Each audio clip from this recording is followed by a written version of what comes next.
ഇവിടെ ആരും കമ്പനികൾ കൂട്ടണമെന്നും ആരും ആവശ്യപ്പെടുന്നില്ല. കമ്പനികൾ നമ്മൾക്ക് വേണം, നമ്മുടെ നാടിൻ്റെ വികസനത്തിന്, ജനങ്ങൾക്ക് തൊഴിലിന്, ഇതൊക്കെ നമ്മൾക്ക് ആവശ്യമുള്ള സാധനമാണ്. പക്ഷേ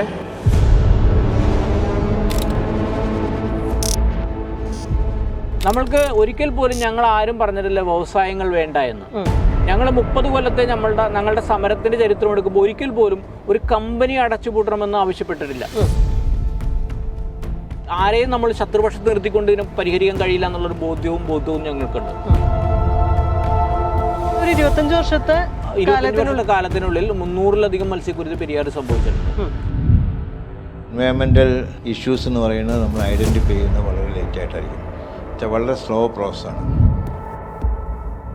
ആ ലേറ്റായിട്ടാണെന്നുള്ളതുകൊണ്ട് തന്നെ നമ്മളിത് അറിയുന്ന സമയത്ത് there will not be any go back. തിരിച്ചു പോകാൻ പറ്റില്ല. അങ്ങനത്തെ ഒരു അവസ്ഥയാണ് ഉള്ളത്. തിരിച്ച് പോകണമെന്നുണ്ടെങ്കിൽ നമ്മൾ ഇതുവരെ നടന്ന വഴി പോരാ.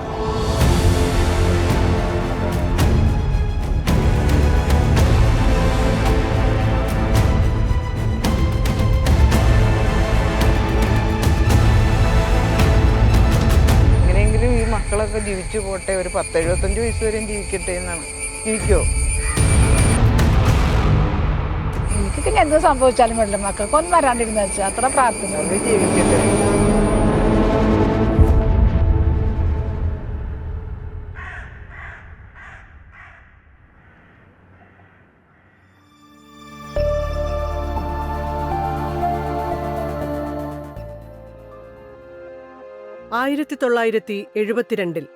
സഖാവ് MK കുഞ്ഞപ്പൻ എന്ന ഇടതുപക്ഷ പ്രവർത്തകൻ ഏലൂർ ഗ്യാസ് ചേംബറിലേക്ക് സ്വാഗതം എന്ന ബോർഡ് എഴുതി സ്ഥാപിച്ചുകൊണ്ട് തുടങ്ങിയതാണ് ഏലൂർ എടയാർ വ്യവസായ മേഖലയിലെ മലിനീകരണത്തിനെതിരായ സമരങ്ങൾ.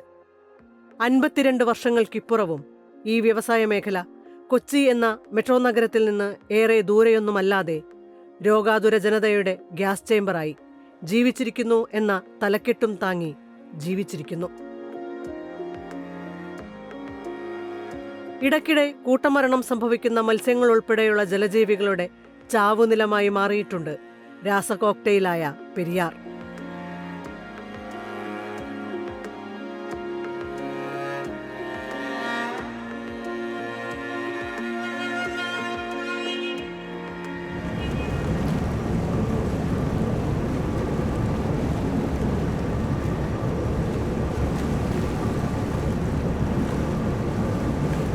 ഈ കുഴലൊക്കെ കാണുന്നതൊക്കെ ഇതാണ് ചുവ ബിനാനി സിംഗ് എന്ന് പറഞ്ഞ ഫാക്ടറിയാണ്. ബിനാനി സിംഗ് അതിന്റെ ബാക്കിൽ കാണുന്ന കുഴലുകളാണത്. അപ്പൊ അവരുടെ അപ്പുറത്ത് ആ അറ്റത്താണ് പോണ്ടുകളുണ്ട്.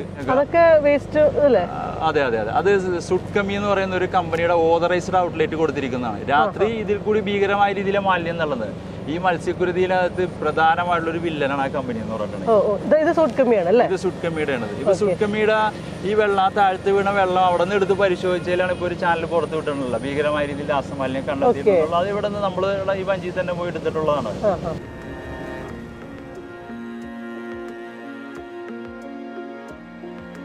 ടൺ കണക്കിന് വലിയ പോണ്ടുകളിൽ സൂക്ഷിച്ചിരിക്കുന്ന ഇപ്പോഴും അവിടെ നിലവിലുണ്ട്. ആ കമ്പനി കൂട്ടിപ്പോയെങ്കിലും അത് നിലവിലുണ്ട്. അതെടുത്ത് അവരുടെ ചെലവിൽ മാറ്റണമെന്നും പറഞ്ഞ് നമ്മളൊരു അറേഞ്ച് ഫയൽ ചെയ്തായിരുന്നു. അതിന്റെ കേസ് ഇപ്പോഴും നടന്നുകൊണ്ടിരിക്കുകയാണ്. അപ്പോൾ കമ്പനി പറഞ്ഞു അതിനകത്ത് ഭീകരമായ ഒരു മലിനീകരണം എന്നല്ല, അത് വേറെ ആവശ്യങ്ങൾക്ക് ഉപയോഗിക്കാന്നുള്ളൊരു വാദം പറഞ്ഞെങ്കിലും ആ വേസ്റ്റ് കോടതി ഒരു കമ്മീഷനെ നിയോഗിക്കും. അതായത് നമ്മുടെ കേരള സർവകലാശാല ഉൾപ്പെടുന്ന കമ്മീഷനെ നിയോഗിക്കും. അവരുടെ പഠനത്തിന്റെ അടിസ്ഥാനത്തിൽ അത് അവരുടെ വേസ്റ്റ് ആണെന്നുള്ളതും അത് അവരുടെ പ്രൊസീജിയർ അനുസരിച്ച് തന്നെ എടുത്ത് മാറ്റേണ്ടതാണെന്നുള്ള ഒരു സാഹചര്യം അവര് പറയുന്നത് ഈ ഇഷ്ടിക ഉണ്ടാക്കാം അങ്ങനെയുള്ള ഇതൊക്കെയാണ് ഇവർ പറയുന്നത്. പക്ഷേ എന്ന് പറഞ്ഞാൽ അത് ഒരിക്കലും സാധിക്കില്ല. അത് അവരുടെ വെറും വാദം മാത്രമാണ്. അപ്പോൾ അവരുടെ പങ്ക് അവരത് ചെയ്തുകൊണ്ടിരിക്കുന്നുണ്ട്. ഇപ്പുറത്ത് പൊതുമേഖലാ സ്ഥാപനങ്ങളുണ്ട്, അവരുടെ പങ്ക് അവരും ചെയ്തുകൊണ്ട്. ഇത് കാണുന്നത് ഇപ്പോൾ FSCTയുടെ സ്റ്റോം വാട്ടർ ഡിസ്ചാർജ് ഏരിയ എന്നാണ് എഴുതി വെച്ചിരിക്കുന്നത്. പുഴയുടെ തീരത്ത് ചേർന്ന് നിൽക്കുന്നത്. CPCBയുടെ പഠനത്തിൽ കൃത്യമായിട്ട് പറഞ്ഞിട്ടുണ്ട് അവിടെ രാസ സാന്നിധ്യം ഉണ്ടെന്നുള്ളത്. അത് കൂടാണ്ട് നീറി പഠിച്ചപ്പോൾ നമ്മൾ ഉൾപ്പെടെ കക്ഷികളായിട്ട് ഇവിടെ അതിനകത്ത് കയറിയതാണ്. അപ്പോൾ FSCTയുടെ ഓതറൈസ്ഡ് ഔട്ട്ലെറ്റ് അപ്പുറം പറഞ്ഞിട്ടുണ്ട്, D ഡ്രെയിൻ എന്ന് പറഞ്ഞു. അവിടെ നിന്ന് വെള്ളം എടുത്ത് നീര് പരിശോധിച്ചപ്പോൾ അതിൽ കണ്ടെത്തിയത് 6.something pH. ഓക്കെ, ആ വെള്ളം വീഴുന്ന താഴത്തുള്ള സ്ഥലത്ത് നിന്ന് വെള്ളം എടുത്തപ്പോൾ 3.something pH ആയി. ഇത് എവിടെ നിന്ന് വന്നെന്ന് പരിശോധിക്കാനായിട്ട് നമ്മളിങ്ങനെ കറങ്ങിയപ്പോഴാണ് ഇവിടെ വന്നെത്തുകയും ആ കാണുന്ന തോടിൽ നിന്ന് വെള്ളം നമ്മൾ എടുത്തു. ആ അകത്ത് കണ്ടോ ഫെസിലിറ്റികൾ, ആ കോമ്പൗണ്ടിൽ നിന്ന് അവിടെ വെള്ളം ഒഴുകുവാനുണ്ട്. അതെടുത്തപ്പോ അതായത് നമുക്ക് വിസിബിൾ അല്ലാത്ത രീതിയിൽ താഴത്തോടെയാണ്. ഇല്ല താഴത്തല്ല, മോളിൽ കൂടി തന്നെ ഇങ്ങനെ ഒഴിച്ചിങ്ങ് പോരും അത് കാടൊക്കെ കിടക്കാറ് നമുക്ക് അറിയാൻ പറ്റില്ല. ഇത് കണ്ടോ, ഇത് ഫാക്ടറിന്റെ ഒരു ഔട്ട്ലെറ്റ് ആണിത്. ആ കുഴലിൽ കൂടി അത് കണ്ടോ ഒരു ഔട്ട്ലെറ്റ് വേണ്ട, അതൊന്നും ഓതറൈസ്ഡ് അല്ല. അത് സ്റ്റോം വാട്ടർ ഡിസ്ചാർജ് ആണെന്ന് പറയണ. അതിന്റെ അവിടെ മഞ്ഞ കളർ കണ്ട, മൊത്തം മഞ്ഞ കളർ ഉണ്ട്. അത് IRE ആണത്, നമ്മുടെ പൊതുമേഖലാ സ്ഥാപനമാണത്. അതെ, ഇന്ത്യൻ റെയർസിന്റെ ഭാഗത്തു നിന്ന് വരുന്ന ആ ഇതാണ് കാണുന്നത്. പക്ഷേ അവന്റെ സ്റ്റോം വാട്ടർ ഓതറൈസ്ഡ് ആയിട്ട് കൊടുത്തിരിക്കുന്നത് അപ്പുറത്ത് ഉണ്ട്, അവിടെ ഒരെണ്ണം ഒഴുകുന്നുണ്ട്. അത് അങ്ങോട്ട് ചെല്ലുമ്പോൾ കാണാം, അവിടെയാണ് ശരിക്കും ഉള്ളത്. ഇത് PCBയുടെ അടുത്ത് നമ്മൾ പരിശോധിക്കാൻ പറഞ്ഞു. PCBയുടെ മാപ്പിലില്ല ഇത് എവിടെ നിന്നാണ് ഇതിന്റെ സോഴ്സ് എന്നുള്ളത് PCB ഇപ്പോഴും പറയുന്നില്ല അവര്. ഇത് അലയൻസ് ഇപ്പൊ ക്ലോഷർ ഓർഡർ കൊടുത്തിരിക്കുന്ന ഒരു കമ്പനിയാണിത്. ഇവരുടെ ഒരുപാട് പ്രാവശ്യം നമ്മൾ പിടിച്ചിട്ടുള്ളതാണ്. ഇത് മറ്റേ ചിക്കൻ വേസ്റ്റ് സംസ്കരിക്കുന്ന ഒരു കമ്പനിയാണത്. ആ കമ്പനി ഒരു ടാങ്കറിൽ കൊണ്ടുവന്ന് കുഴയിലേക്ക് ഒഴുക്കിടെ നമ്മൾ പിടിച്ചിട്ടുണ്ട്.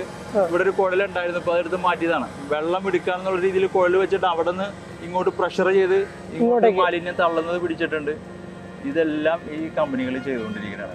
നിയമപരമായിട്ട് നമ്മൾ കോടതിയിൽ പോയിട്ടുണ്ട്. CMRൽ ബൈപ്പാസ് ചെയ്ത് വിടുന്ന കോളുകളുടെ സ്രോതസ് കണ്ടെത്തണമെന്ന് പറഞ്ഞ് പോയിട്ടുണ്ട്. ഏലൂരയുടെ മേലെ തന്നെ നേരത്തെ ഒരു മെർക്കം കമ്പനി ഉണ്ടായിരുന്നു. മെർക്കത്തിൻ്റെ ഇത് തുടങ്ങുന്ന സമയത്ത് അവിടെ ഈ പറഞ്ഞ പോലെ അവർ ട്രയൽ റൺ എടുത്തപ്പം ചുറ്റുപാടും ഹൈഡ്രജൻ സൾഫൈഡ് വ്യാപിച്ചു. കുറേ പേര് ബോധം കേട്ടു, പ്രശ്നമായി. അവർ യൂണിവേഴ്സിറ്റി അപ്രോച്ച് ചെയ്തു. യൂണിവേഴ്സിറ്റി എന്നോട് പറഞ്ഞു, നോക്കാൻ പറഞ്ഞു. അങ്ങനെ പോയി നോക്കി. ഞാൻ ഫാക്ടറിയിൽ പോയി അവരുടെ ഇതിൽ കുറച്ച് മോഡിഫിക്കേഷൻസ് പറഞ്ഞു. ഇതെല്ലാം കഴിഞ്ഞ് ഒരാഴ്ച കഴിഞ്ഞപ്പോഴാണ് ഒരു ബാക്ടീരിയോളജിക്കൽ ട്രീറ്റ്മെൻറ്റാണ് പറഞ്ഞിരിക്കുന്നത് എഫ്ലുവിൻ്റെ. ഒരാഴ്ച കഴിഞ്ഞപ്പോൾ കുഴിക്കണ്ടം തോട്ടിൽ ഈ പുകയും ഒക്കെ ആയിട്ട് പ്രശ്നമായി. അപ്പോൾ ഞാൻ അവരെ വിളിച്ച് ഞാൻ ചോദിച്ചു എന്താ സംഭവിച്ചത്. അപ്പം എടുത്ത് വായിക്കുക അവരുടെ കമൻ്റ് എന്ന് പറയുന്നത് അത് ഗ്ലാൻഡ് ലീക്കായതാണ് എന്ന് പറഞ്ഞു. ഞാൻ ചോദിച്ചു നിങ്ങളുടെ ഗ്ലാൻഡ് തോട്ടിലാണോ കൊണ്ട് വെച്ചിരിക്കുന്നതെന്ന് ചോദിച്ചു. ഞാൻ എന്നിട്ട് അന്നത്തെ പഞ്ചായത്ത് പ്രസിഡന്റിനെ വിളിച്ച് പറഞ്ഞു എൻ്റെ റിപ്പോർട്ട് റെഡിയാണ്. ഞാൻ റിപ്പോർട്ട് കൊടുത്തു. അതിൻ്റെ പേരിൽ കമ്പനിയുടെ ലൈസൻസ് കട്ട് ചെയ്തു. കട്ട് കഴിഞ്ഞ് അവർ കോടതിയിൽ പോയി. കോടതിയിൽ ചെന്നു. പക്ഷേ അവിടെ ഏതായാലും ഇതൊരു സയൻറ്റിഫിക് മാറ്റർ എന്നുള്ള രൂപത്തിൽ കണ്ടുകൊണ്ട് തന്നെ കോടതി പറഞ്ഞു ആ ഫസ്റ്റ് ഫേസ്, പ്രശ്നം ഉണ്ടാകുന്ന ഫേസ് ചെയ്യേണ്ടെന്ന് പറഞ്ഞു. ഒരു വ്യവസായം തുടങ്ങണോ വേണ്ടതെന്ന് തീരുമാനിക്കാനുള്ള അധികാരം നിൽക്കുന്ന പഞ്ചായത്തിനാണ്. ആ പഞ്ചായത്തിൽ ഈ പറഞ്ഞ പോലെ ഒരു വ്യവസായം തുടങ്ങി അവിടെ പ്രശ്നമാണെന്ന് കഴിഞ്ഞാൽ പഞ്ചായത്ത് ലോക്കലായിട്ടുള്ള എക്സ്പെർട്ടൈസ് എടുത്തിട്ട് അതിനെ ബേസ് ചെയ്തിട്ട് അത് വേണ്ടാന്ന് തടയാൻ പറ്റും. വേണ്ടാന്ന് ലൈസൻസ് കട്ട് ചെയ്ത് കഴിഞ്ഞാൽ അവർ ഹൈക്കോടതി പോവും. ഹൈക്കോടതി പറയും നിങ്ങളല്ല സ്റ്റാറ്റ്യൂട്ടറി ബോഡിയാണ് പറയേണ്ടത്. സ്റ്റാറ്റ്യൂട്ടറി ബോഡി എന്ന് പറഞ്ഞാൽ പൊല്യൂഷൻ കൺട്രോൾ ബോർഡാണ്. കേരളത്തിൽ ഇതുവരെ പൊല്യൂഷൻ കൺട്രോൾ ബോർഡ് ഏതെങ്കിലും വ്യവസായം പ്രശ്നമുണ്ടെന്ന് പറഞ്ഞിട്ടുണ്ടോ? ഇല്ല എന്നുള്ള സത്യം. അതെ. അപ്പോൾ അങ്ങനെ വരുന്നിടത്ത് സ്റ്റാറ്റ്യൂട്ടറി ബോഡിയിൽ നിന്നുള്ള ആ ഒരു ഇത് വെച്ചിട്ട് കേരളത്തിലുള്ള അല്ലെങ്കിൽ ഇന്ത്യയിലുള്ള എക്സ്പെർട്ടുകളെ വരെ ഈ ഫീൽഡിൽ നിന്ന് മാറ്റി നിർത്താനായിട്ട് അതിൽ വരെ കോടതിക്കും സാധിച്ചിട്ടുണ്ട്.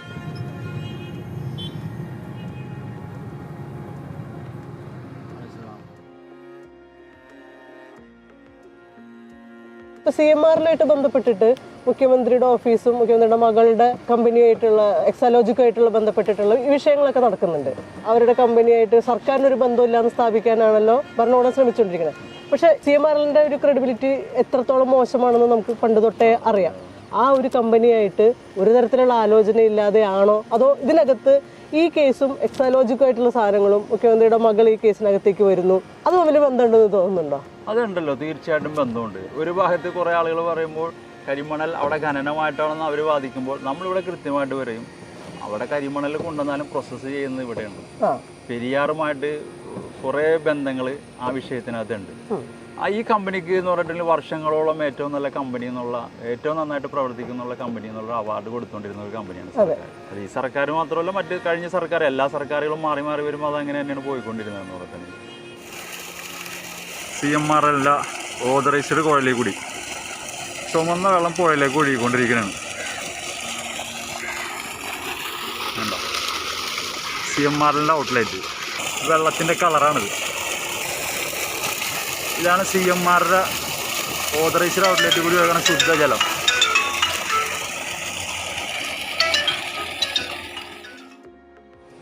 അതിനുശേഷം 2016 അവരുടെ സ്റ്റോം വാട്ടർ ഡിസ്ചാർജിൽ കൂടി 5-6 മണിക്കൂറോളം ഭീകരമായ രീതിയിൽ അവർ മാലിന്യം പുറന്തള്ളി നമ്മൾ കൈയോട് പിടിച്ചിട്ടുണ്ട്. ഇതേപോലെ വഞ്ചി പോയി പിടിച്ചു PCB ഉദ്യോഗസ്ഥരെയും കാണിച്ചു കൊടുത്ത് അവർ സാമ്പിൾ എടുക്കുക.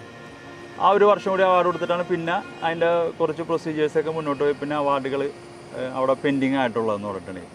അപ്പോൾ CMR എന്ന് പറഞ്ഞ കമ്പനി കൃത്യമായിട്ട് ഈ പുഴയിലേക്ക് മലിനീകരണം നടത്തിക്കൊണ്ടിരിക്കുകയാണ്, ഇപ്പോഴും നടത്തിക്കൊണ്ടിരിക്കുകയാണ്. അതുകൂടാണ്ട് തന്നെ അത് മാത്രമല്ല, അവരുടെ പോണ്ടിൽ നിന്ന് കിടക്കുന്ന ഹസാഡസ് വേസ്റ്റുകൾ അതൊരു ബൈ പ്രോഡക്റ്റ് ആയിരുന്നുള്ള രീതിയിലേക്ക് എൻ്റെ PCB അവർ കൊണ്ടുവന്നിട്ട് അതങ്ങനെ ആക്കിയെടുത്തു അവർ.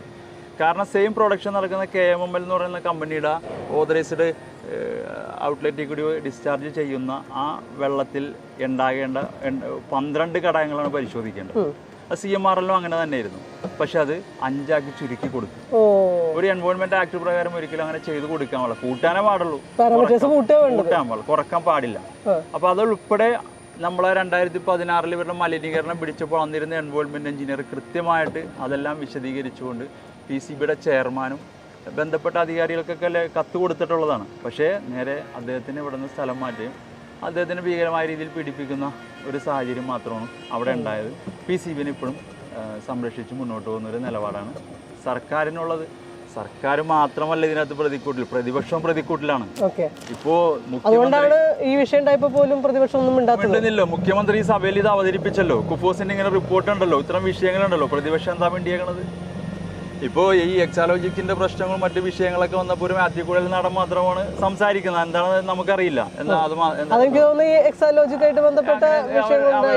പക്ഷെ മറ്റു പ്രതിപക്ഷത്തിന്റെ അവർക്കെല്ലാവർക്കും അറിയാം. കാര്യം VD സതീശൻ ഉൾപ്പെടുന്ന ഒരു നിയമസഭാ പരിസ്ഥിതി കമ്മിറ്റി സംവിധാനമായിരുന്നു എന്ത് ചെയ്തത്, ഇവിടെ പഠനം നടത്തിയിട്ട് ഇവിടുത്തെ ഭീകരമായ രീതിയിൽ മലിനീകരണം കണ്ടെത്തിയിട്ടുള്ളത് ഒരു 10 വർഷം മുമ്പ്. അദ്ദേഹം ഇന്ന് പ്രതിപക്ഷ നേതാവാണ്, എന്നിട്ട് പോലും അദ്ദേഹം എന്ത് ചെയ്തില്ല, അതിനെപ്പറ്റി ഒന്നും മിണ്ടുന്നില്ല, ഈ പുഴയിലെ ഇഷ്യൂവിനെ പറ്റി മിണ്ടുന്നില്ല. ജസ്റ്റ് ഈ പറഞ്ഞ വരാപ്പുഴ കടമുടി പഞ്ചായത്ത് കോൺഗ്രസ് ഭരിക്കുന്നതാണ്. കടമക്കുടി ഭാഗത്തുള്ള കുറേ കോൺഗ്രസ് പ്രവർത്തകരായ കൃഷിക്കാരുണ്ട്. അവർക്ക് പറ്റിയ ഒരു പ്രശ്നം അവരെ സമാധാനിപ്പിക്കാൻ വേണ്ടി അവരുടെ ഒപ്പം അറിയിക്കാൻ വേണ്ടി മാത്രമാണ് എന്ത് ചെയ്തിട്ടുള്ളൂ, കോൺഗ്രസ് ലീഡർഷിപ്പ് ആ വിഷയത്തിൽ സംസാരിച്ചിട്ടുള്ളൂ. അതല്ലാണ്ട് ഈ പെരിയാറിനെ അതിനെ ശുദ്ധീകരിച്ച് നിലനിർത്തുക, ഇവിടെ ആരും കമ്പനികൾ കൂട്ടണമെന്നും ആരും ആവശ്യപ്പെടുന്നില്ല. കമ്പനികൾ നമ്മൾക്ക് വേണം, നമ്മുടെ നാടിൻ്റെ വികസനത്തിന്, ജനങ്ങൾക്ക് തൊഴിലിന്, ഇതൊക്കെ നമ്മൾക്ക് ആവശ്യമുള്ള സാധനമാണ്. പക്ഷേ മലിനീകരണം നിയന്ത്രിക്കണം. മലിനീകരണം ഉണ്ടെന്ന് കൃത്യമായ ഡസൻ കണക്കിന് പഠന റിപ്പോർട്ടുകളുള്ളതാണ്. ഇടത് ഗവൺമെൻറ് അധികാരത്തിലേറുമ്പോൾ നമ്മളോട് പറഞ്ഞു ജലസ്രോതസ്സുകളുടെ സംരക്ഷണം ഞങ്ങളുടെ ഒരു അജണ്ടയാണെന്ന് പറഞ്ഞത്. ഈ ജലസ്രോതസ്സുകൾ സംരക്ഷിക്കുക എന്നതിനർത്ഥം, അല്ലെങ്കിൽ അങ്ങനെ അജണ്ട ആവണമെങ്കിൽ അവരുടെ മനസ്സിൽ ജലസ്രോതസ്സുകളെ കുറിച്ചുള്ളൊരു കാഴ്ചപ്പാടുണ്ടാവണം. മനസ്സിലില്ലാതെ, നമ്മുടെ ഭാവനയിലില്ലാതെ അതിനെ സംരക്ഷിക്കാനൊന്നും പറ്റില്ല. എങ്ങനെ വേണമെന്ന് ആ ഭാവനയാണ്, അല്ലെങ്കിൽ ക്രിയേറ്റിവിറ്റി ഉണ്ടാവണം. പക്ഷെ അല്ലാതെ എനിക്ക് വെറുതെ പറയാൻ പറ്റും. ഞങ്ങളൊക്കെ വിചാരിക്കുന്നത് ഇടതുപക്ഷ സർക്കാരുകൾ വന്നു കഴിഞ്ഞാൽ കുറേയും കൂടി ഭാവനാപൂർണ്ണമായിട്ടുള്ള ക്രിയേറ്റീവായിട്ടുള്ള ഇടപെടലുകൾ ഉണ്ടാവുമെന്നാണ് ഞങ്ങളൊക്കെ വിചാരിച്ചത്. പക്ഷേ ഞങ്ങളെയൊക്കെ പൂർണ്ണമായിട്ടും നിരാശപ്പെടുത്തുന്ന തരത്തിലുള്ള പ്രവർത്തനങ്ങളാണ് കാഴ്ചവെക്കുന്നുള്ളത്. ഇതിനിപ്പോൾ ഒരു പുനരുജ്ജീവിപ്പിക്കുക എന്നുള്ള ലക്ഷ്യം വെച്ചുകൊണ്ട് ഒരു ആക്ഷൻ പ്ലാനൊക്കെ രൂപീകരിക്കാം. നിങ്ങൾ ഇതിനകത്ത് 10-30 കൊല്ലമായിട്ട് നിരന്തരം പ്രവർത്തിച്ചുകൊണ്ടിരിക്കുന്ന ആൾക്കാരാണ്. അത്തരം പ്രോജക്റ്റുകൾ അല്ലെങ്കിൽ ഇതിനൊരു പുനരുജ്ജീവിപ്പിക്കൽ ഒരു പദ്ധതി എന്നൊക്കെയുള്ള രീതിയിൽ നമ്മൾ ആലോചിക്കുകയും പ്ലാൻ ചെയ്യുകയൊക്കെ ചെയ്തിട്ടുണ്ടോ? തീർച്ചയായിട്ടും നമ്മളൊരു ആക്ഷൻ പ്ലാൻ ഉണ്ടാക്കിയിട്ടുണ്ട്. ആക്ഷൻ പ്ലാനാണ് ഞാൻ പറഞ്ഞത് അന്ന് കൊടുത്തത്. അത് കൂടാതെ അതിനെ വീണ്ടും പരിഷ്കരിക്കുകയും പുതിയ കാലത്തിൽ നിന്നുകൊണ്ട് ഇതെങ്ങനെ സമീപിക്കാമെന്നുള്ള ധാരണകളൊക്കെ ഉണ്ടായിട്ടുണ്ട്. അതൊക്കെ കടലാസിലായിട്ടുണ്ട്. അതിൻ്റെയൊക്കെ അടിസ്ഥാനത്തിൽ നമ്മൾ നടത്തിയ കേസിൽ നമ്മൾ ഇപ്പോൾ 2004 നമ്മൾ പറഞ്ഞ കാര്യങ്ങളാണ് ഇപ്പോൾ 2022 NGTയുടെ വിധിയായിട്ട് വന്നത്.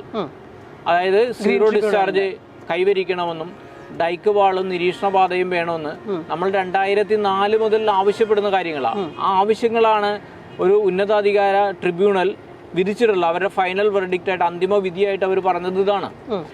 അതടക്കം നിരവധി കാര്യങ്ങൾ നമ്മൾ ചൂണ്ടിക്കാണിക്കുന്നുണ്ട്. ഇവിടെ പരിഹരിക്കാൻ ശാശ്വതമായ പരിഹാരം, വ്യവസായങ്ങൾ നിലനിർത്തിക്കൊണ്ട്, ഇവിടുത്തെ തൊഴിലിടങ്ങൾ നിലനിർത്തിക്കൊണ്ട്, ആരെയും നമ്മൾ ശത്രുപക്ഷത്ത് നിർത്തിക്കൊണ്ട് ഇതിനെ പരിഹരിക്കാൻ കഴിയില്ല എന്നുള്ളൊരു ബോധ്യവും ഞങ്ങൾക്കുണ്ട്. കാരണം ഇതിനകത്ത് വ്യവസായ സംരംഭകരുടെ സമ്പൂർണ്ണമായിട്ടൊരു സഹകരണം വേണം. അതുപോലെ തന്നെ സർക്കാരിൻ്റെ സമ്പൂർണ്ണമായ തദ്ദേശ സ്വയംഭരണ സ്ഥാപനങ്ങളുടെ സമ്പൂർണ്ണമായിട്ടുള്ള സഹകരണം വേണം. സാധാരണ മനുഷ്യരുടെയും കർഷക തൊഴിലാളികളുടെയും മത്സ്യത്തൊഴിലാളികളുടെയും മത്സ്യകർഷകരുടെയും സഹകരണം വേണം. ഇവരെല്ലാവരും കൂടി ഒരുമിച്ച് ഒരു ടേബിളിന് ചുറ്റുമിരുന്നു കൊണ്ട് പരിഹരിക്കാവുന്ന വിഷയമേ ഉള്ളൂ.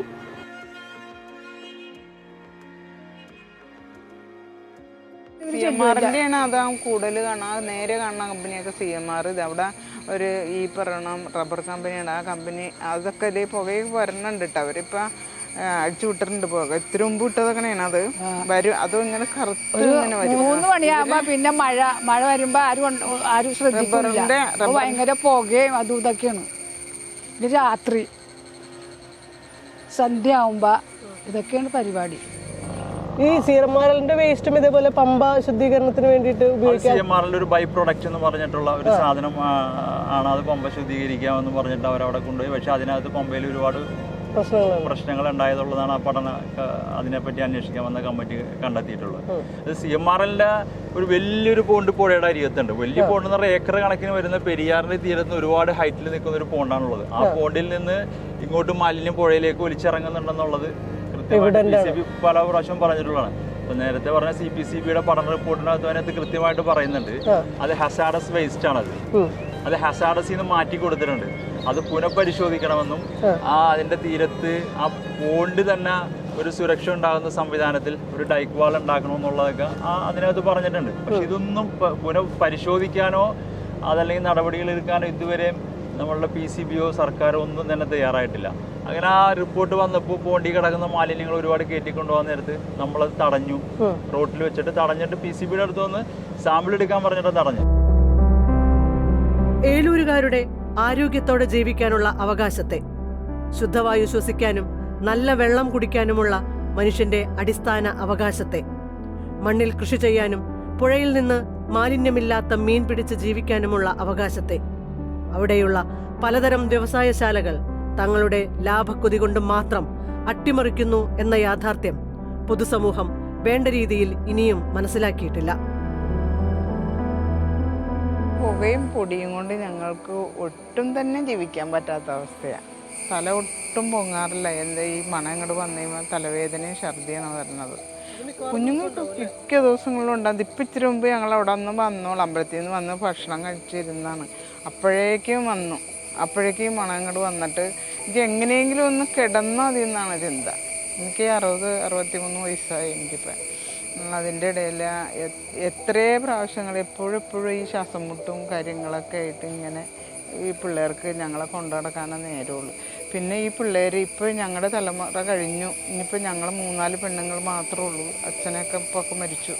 അവർക്കൊക്കെ ക്യാൻസർ വന്നാണ് മരിച്ചേക്കണത് തന്നെ ഇവിടുത്തെ ഇത് ശ്വസിച്ച്. പക്ഷേ ഈ കൊച്ചുങ്ങൾ ഇനി എങ്ങാട് പോകാനാണ്? പിന്നെ കുഞ്ഞുങ്ങളാണെങ്കിൽ ഒരാഴ്ച നല്ലതാണെങ്കിൽ 2 ആഴ്ചക്ക് പിന്നെ അവർ സുഖമില്ലാണ്ടാവും.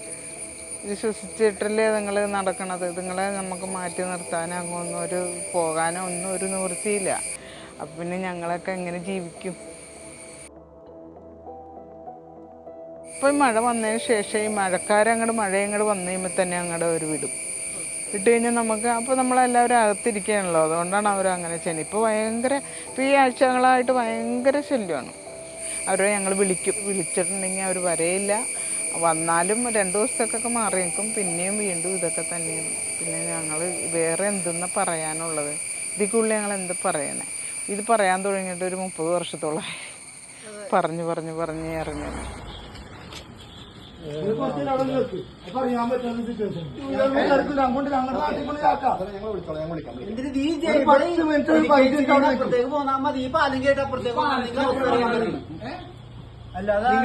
ഇവിടെയുള്ള എല്ലാ സ്റ്റാഫിനെയും വാടക ഞങ്ങൾ എടുത്തോളാം. ഞങ്ങളുടെ നാട്ടിലേക്ക് 1 മാസം കൊണ്ട് താമസിക്കും. എരുമത്തോട്ടൊന്നും പറയണ്ട. ഈ അറിയാൻ പറ്റും നിങ്ങൾക്ക്. അല്ലെങ്കിൽ തണ്ട്രിക്കോളിയുടെ വഴിയിലോട്ട് നോക്ക്, നിങ്ങൾക്ക് മനസ്സിലാവും. വീടുകൾ മാത്രമേ എത്ര കുടുംബങ്ങളുണ്ടെന്ന് ഓർത്താ. ചെറിയ പിള്ളേരൊക്കെ ഉള്ളതാണ്. എല്ലാവർക്കും അസുഖവും കാര്യങ്ങളൊക്കെ ഉള്ളതാണ്. അതേമാതിരി എല്ലാം ഞാൻ കണ്ടു നോക്കി. എനിക്ക് ഇവിടെ റംബൂട്ടാൻ തന്നെ 3 സൈസൊക്കെ വളർത്തിയിട്ടുണ്ട് എല്ലാം. പക്ഷെ എല്ലാം ഇവിടെ നിന്ന് തുടങ്ങി അങ്ങാട് ആ കായൊക്കെ ഇങ്ങനെ കരിഞ്ഞ് നമുക്ക് നിങ്ങൾ അവിടെ എൻ്റെ ഫ്രണ്ടിൽ തന്നെ പേരയ്ക്ക, അതൊക്കെ നല്ല ഇനം പേരക്കകളാണ്. അതൊക്കെ ഇങ്ങനെ കരിഞ്ഞിക്കണേ. അതിപ്പോൾ ഈ കഴിഞ്ഞ ദിവസം വന്ന ആ പുകയുടെ ഇതാണ് ആ കരിഞ്ഞിക്കണത്. ഇപ്പോൾ ഈ കറുത്തിരിക്കണായിരുന്നു. അപ്പോൾ ഈ മഴ പെയ്ത് കഴിഞ്ഞപ്പോൾ അത് ഇങ്ങനെ വെളുത്തു വെള്ളം.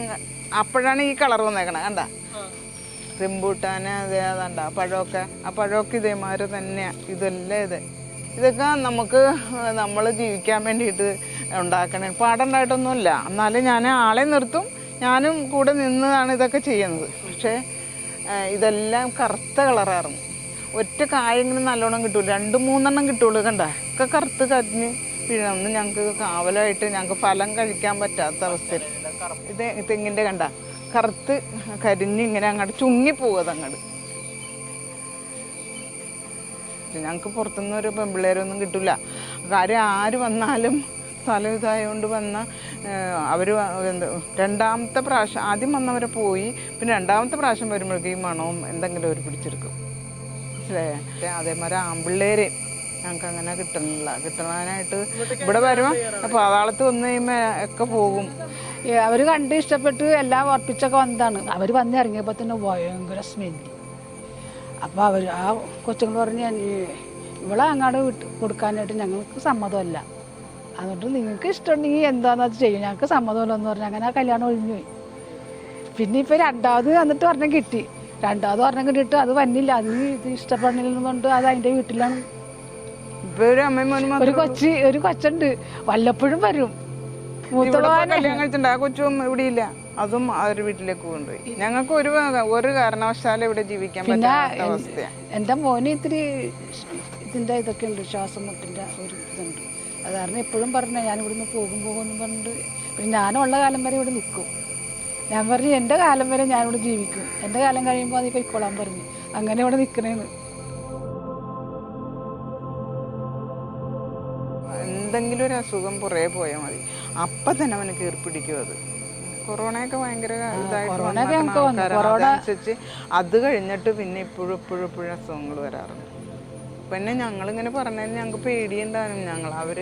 ഞങ്ങളെയൊക്കെ വല്ലതൊക്കെ ചെയ്യും. കൊച്ചു മക്കളെ ഞങ്ങളെയല്ലേ, ഞങ്ങളെയൊക്കെ ഇനി എന്തെങ്കിലും ചെയ്യട്ടെ. മക്കള് എൻ്റെ മോൻ എപ്പോഴും ഒരു എല്ലാവരും അവിടെ പോയി കമ്പനി പോയി ബഹളം ഉണ്ടാകാൻ. എൻ്റെ മോനെ അവർ പിടിച്ച് അല്ലേ, എൻ്റെ രണ്ടാമത്തെ മോനെ അവർ പിടിച്ച്, എന്നിട്ട് എല്ലാവരും കൂടെ ഓടിച്ചെന്ന്.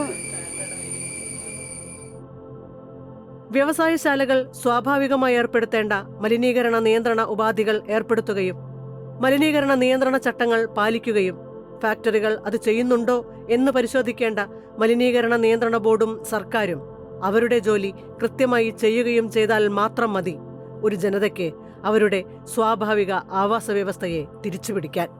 ഇത് ഗവൺമെൻറ്റിൻ്റെ സംഗതി സ്ഥലമല്ല ഇത് നമ്മളെ സ്വന്തമായിട്ടുള്ളതാണ്. എന്നാൽ പോലും നമ്മൾ ഇതിനു വേണ്ടി പ്രവർത്തിക്കാനായിട്ട് എന്ത് വേണമെങ്കിലും ചെയ്തു കൊടുക്കാൻ ഞങ്ങൾ തയ്യാറായിട്ടാണ് അവരുടെ കൂടെ നിൽക്കുന്നത്. പക്ഷെ അതൊന്നും ഫലമില്ലെന്ന് ഞങ്ങൾക്കിപ്പോൾ മനസ്സിലായി. അല്ല, പാർട്ടിപരമായിട്ട് വരുമ്പോഴും ഞങ്ങൾ പറഞ്ഞിട്ടുണ്ട് ഞങ്ങൾക്ക് ഇതൊന്നും അവസാനിപ്പിച്ചാന്ന് പറഞ്ഞിട്ട് അവർ പാർട്ടിക്കാരൊക്കെ ഈ പാർട്ടിക്ക് പോകും, മറ്റേ പാർട്ടിയും ഇങ്ങനെ വന്ന് പറഞ്ഞു പോകുക, അല്ലാണ്ട് ഇതിനൊന്നും അവരൊക്കെ ഈ വോട്ടെടുക്കുന്ന സമയത്തല്ലാണ്ട് ഒന്നും ഞങ്ങൾ കാണാറില്ല. ഒരു വെള്ളം അത്രയും വലിയ വെള്ളം വന്നിട്ട് പോലും അധികമൊന്നും പ്രവർത്തനം ജനങ്ങൾ തമ്മ അവര്, അല്ലാണ്ട് ഈ പാർട്ടിക്കാരൊന്നും വന്ന് നമ്മളെ ഒന്നും സഹായിക്കാറില്ല ഒരു കാരണവശാലും. 2018 ഞങ്ങളുടെ എല്ലാം നശിഞ്ഞു സാധനങ്ങളൊക്കെ, പെരയുടെ ടോപ്പ് വരെ കയറി. മീനൊക്കെ ഈ പൊല്യൂഷൻ വന്ന് കഴിക്കാൻ വെള്ളം എന്നുണ്ടായിരുന്ന ഞങ്ങളാരും കഴിക്കാറില്ല. ഇവിടെ പിള്ളേരൊന്നും തിന്നാറില്ല ഈ പുഴയിലെ മീൻ. പുഴയിലെ മീൻ തിന്നരുതെന്നും പറഞ്ഞ് പേപ്പറിലൊക്കെ വരാറുമുണ്ട്. ഞങ്ങളുടെ കല്യാണം കഴിഞ്ഞ് വന്നിട്ട് കുളിച്ചതാ പുഴ കണ്ടതാ, പിന്നെ ഞങ്ങൾ ഇതുവരെ ഇറങ്ങിയിട്ടില്ല. ഞങ്ങൾ രണ്ടുപേരും ഒരു ദിവസം തന്നെ വന്നതാണ്. 46 വർഷമായി, 46ാമത്തെ വർഷമാണ്. ഇല്ല, ആ കല്യാണം കഴിഞ്ഞ് ഒരു വർഷം കണ്ടും കുളിച്ചൊന്നുണ്ടല്ലേ, പിന്നെ കുളിച്ചിട്ടില്ല. ഇതിൻ്റെയൊക്കെ ഈ സൈഡ് എഫക്റ്റ് വരുന്നതെല്ലാം ഈ സമീപ പ്രദേശങ്ങളിലാണ്, സമീപ പഞ്ചായത്തുകളിലേക്കാണ്. ഞങ്ങൾ രാവിലെ എഴുന്നേറ്റ് കഴിഞ്ഞാൽ ഞങ്ങൾ മൂടൽമഞ്ഞിലൂടെ ആയിരിക്കും ഞങ്ങൾക്കിവിടെ ഈ മഴക്കാലത്തൊക്കെ നടക്കാൻ പറ്റുന്നത്. കാരണം വെച്ച് കഴിഞ്ഞാൽ അത്രയ്ക്കും ഫോഗിങ് പോലെയാണുള്ള ഒരു സംഭവമാണ് ഇത് വരുന്നത്. പുക കൊണ്ട് നമുക്ക് പുറത്തേക്ക് ഇറങ്ങാൻ പറ്റുന്നില്ല. ആ വെളുപ്പിനൊക്കെയാവും. മഴക്കാലത്താണത് കൂടുതലായിട്ട് കണ്ടുവരുന്നൊരു പ്രതിഭാസമാണ്. പിന്നെ ഇവിടെയുള്ള ജീവജാലങ്ങളൊക്കെ അതുമായിട്ട് ഒരു താതാമ്യം പ്രാപിച്ചു കഴിഞ്ഞിട്ടുണ്ട്. അതുകൊണ്ട് ഞങ്ങളുടെ ചെറുപ്പകാലത്തൊക്കെ ആണെങ്കിൽ നമുക്ക് അതിൻ്റെ സിംറ്റംസ് കാണാൻ പറ്റും. കമ്പനിപ്പുക വിടുന്ന സമയത്ത് തന്നെ മരങ്ങളുടെ ഇലകളൊക്കെ കൊഴിഞ്ഞു വാടി, പച്ചക്കറികളൊക്കെ വാടി പോകുന്ന ഒരു അവസ്ഥ. അപ്പോൾ അതൊക്കെ അവരൊക്കെ കരുത്തിട്ട് അതിനെ അതിജീവിച്ചു എന്നുള്ളതാണ് ഇപ്പോഴത്തെ കാഴ്ചകൾ നമ്മളോട് പറയുന്നത്. ഏറ്റവും കൂടുതൽ ഇപ്പോൾ ക്യാൻസർ പേഷ്യൻ്റ്, കിഡ്നി പേഷ്യൻ്റ് ഒക്കെ കൂടിക്കൂടി വരികയാണ്. അതിന് ചിലപ്പോൾ ഇത് മാത്രം ഒരു കാരണമായില്ല. കാരണം വെച്ച് കഴിഞ്ഞാൽ നമ്മൾ കഴിക്കുന്ന ഫുഡും മറ്റു കാര്യങ്ങളൊക്കെ ഇതിനകത്ത് ഒരു ഭാഗം തന്നെയാണ്. പക്ഷേ എങ്കിലും അതൊരു പഠന വിഷയമാക്കേണ്ടതാണ്. അത് നമ്മൾ നേരത്തെ തുടങ്ങി പറയുന്ന ഒരു കാര്യമാണ്. കാരണം വെച്ചാൽ സമീപ പഞ്ചായത്തുകളിലെ ജനങ്ങളുടെ ആരോഗ്യത്തെ സംബന്ധിച്ച് ഒരു കൃത്യമായിട്ടുള്ളൊരു പഠനം നടത്തേണ്ടത് വളരെ അത്യാവശ്യമാണ്. അത് ഇവിടെ നടക്കുന്നില്ല എന്നുള്ളതാണ്.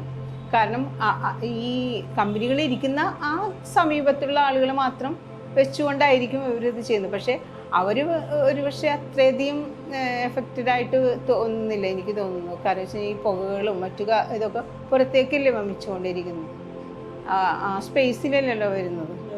പലരും വിചാരിക്കും വെള്ളം ഒഴുകി പോകുന്നു, അതവിടെ പൊക്കോട്ടെ, ഇപ്പുറത്ത് ഈ പറഞ്ഞ കരയിലെന്താ പ്രശ്നം എന്ന് വിചാരിക്കും. പക്ഷെ അത് ഞങ്ങൾക്കറിയാം. ഞങ്ങളവിടെ ഏലൂർ ഇടയാർ മേഖലയിലുള്ള എല്ലാ കാർഷിക വസ്തുക്കളും, മുട്ട, ചിക്കൻ തുടങ്ങിയ മാംസ്യ വസ്തുക്കൾ ഉൾപ്പെടെ എല്ലാം ഞങ്ങൾ പരിശോധിച്ചതാണ്. അതിൻ്റെ റിസൾട്ട്സ് ശരിക്കും പറഞ്ഞാൽ പേടിപ്പിക്കുന്നതാണ്. അവിടെ ഒരു സാധനവും ഉൽപ്പാദിപ്പിക്കാനോ അത് ഉപയോഗിക്കാനോ അവിടുത്തെ ജനങ്ങളെക്കൊണ്ട് സാധിക്കാത്ത ഒരവസ്ഥയിലേക്ക് അവിടെ എത്തിയിട്ടുണ്ട്. നേരത്തെ തന്നെ എത്തിയതാണ്, ഇപ്പോഴല്ല, നമ്മൾ നേരത്തെ തന്നെ എത്തിയതാണ്. 2005 ഏലൂരിൽ അവസാനമായി ഒരു ആരോഗ്യ സർവേ നടന്നത്. ജനങ്ങളുടെ ആരോഗ്യ പ്രശ്നങ്ങളും ഫാക്ടറികളിൽ നിന്ന് പുറന്തള്ളുന്ന മാലിന്യങ്ങളും തമ്മിലുള്ള ബന്ധം വ്യക്തമാക്കുന്നതായിരുന്നു കുഴിക്കണ്ടം തോടിനു ചുറ്റുമുള്ള 5 വാർഡുകളിൽ ഏലൂർ മലിനീകരണ വിരുദ്ധ സമിതിയും സന്നദ്ധ സംഘടനയായ തണലും ചേർന്ന് നടത്തിയ ആരോഗ്യ സർവേയിലെ കണ്ടെത്തലുകൾ. 94% മനുഷ്യരും ഏതെങ്കിലും തരത്തിലുള്ള അസുഖങ്ങൾക്ക് വിധേയരാണ് എന്ന ഞെട്ടിപ്പിക്കുന്ന വിവരങ്ങൾ. 20 വർഷമാവുന്നു ആ റിപ്പോർട്ട് പുറത്തു വന്നിട്ട്. ഇപ്പോൾ എന്താണ് ഏലൂരുകാരുടെ ആരോഗ്യസ്ഥിതി? ആർക്കും അറിയില്ല.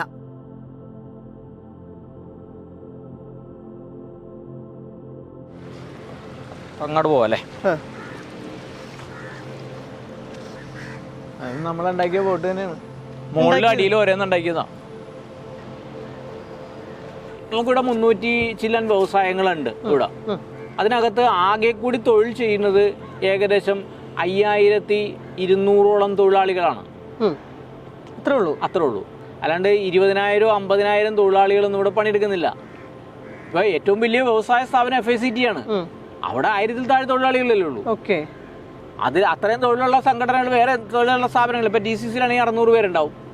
നമ്മുടെ IRയിൽ ഒരു 250 പേര് 300 പേരുണ്ടാവും. അതായത് 350 സ്ഥാപനം എന്ന് പറഞ്ഞാൽ വലിയ എണ്ണമാണ്, പക്ഷെ തൊഴിലാളികളില്ല. തൊഴിലാളികളുടെ എണ്ണം കുറവാ.